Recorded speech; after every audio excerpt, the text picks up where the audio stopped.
Kopi apa nih? Kopi dari Medan. Pantas sampai sini sudah dingin. Kita bisa pakai ini, daun ini. Jadi Indonesia sekalian punya salah satu jenis daun yang kandungannya itu spektakuler.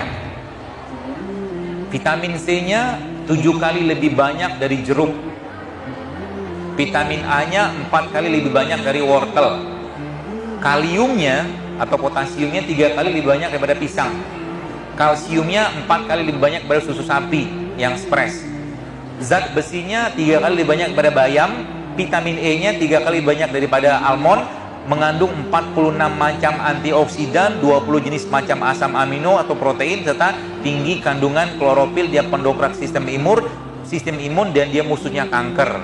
Siapa dia? Daun kelor. Daun kelor. Luar biasa kan? Bagaimana cara bikinnya? Ini cara bikin. Makan tempe itu lebih baik mentah. Oh, nggak percaya dia. Baru tahu ya Pak? Itu obat emah terbaik Pak. Karena kan probiotik dia, fermentasi. Ya, tempe nanti dibikin sandwich, namanya sandwich tempe. Tempenya di slice tipis, tengahnya kasih kurma. Dimakan, itu obat emah. Bukan hanya obat emah, tapi itu banyak sekali masalah pencernaan yang menjadi masalah besar dalam tubuh kita, itu bisa selesai dengan makan kayak begitu. Sebelumnya Anda minum air jahe, ya, air jahe, mungkin air madu atau air jeruk nipis segala macam gitu, itu lalu Anda makan tempe, itu luar biasa energinya itu. Ya.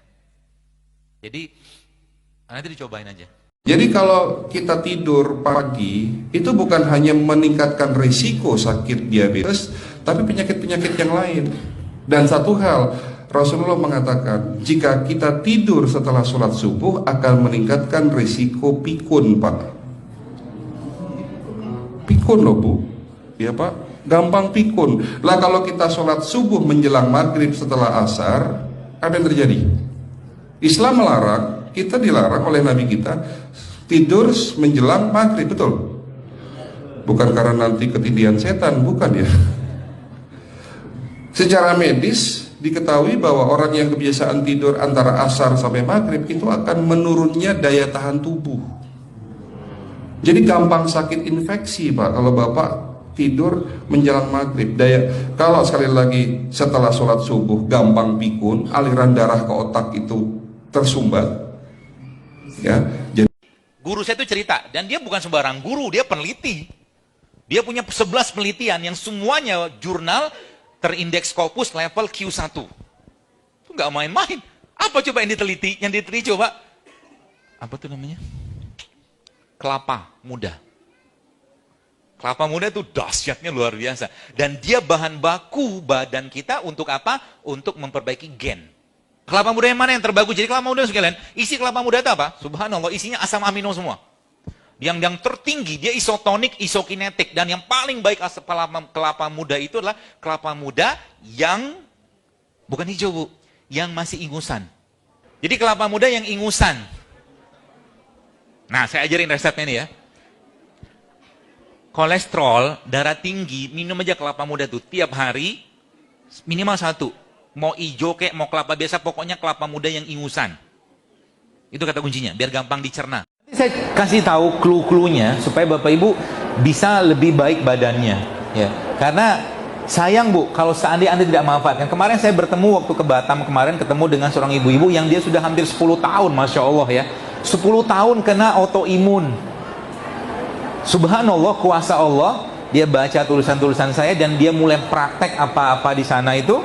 Dan akhirnya sekarang keluhannya atau badannya jauh lebih baik. Gara-gara minum ini coba. Sering.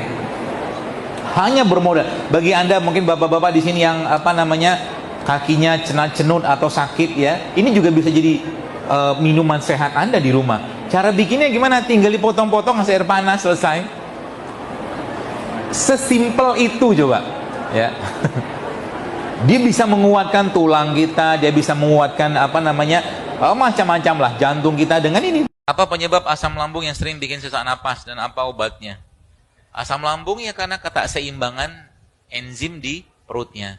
Kalau mulai sudah seperti itu, maka tenangkan, ya kalau bahasa hadis, tenangkan perutnya dengan cara mengkonsumsi, salah satunya sih adalah talbinah. Tepung talbinah. Coba dilihat. Ya, tepung talbinah itu salah satu tepung yang sangat baik untuk orang-orang yang sakit mah.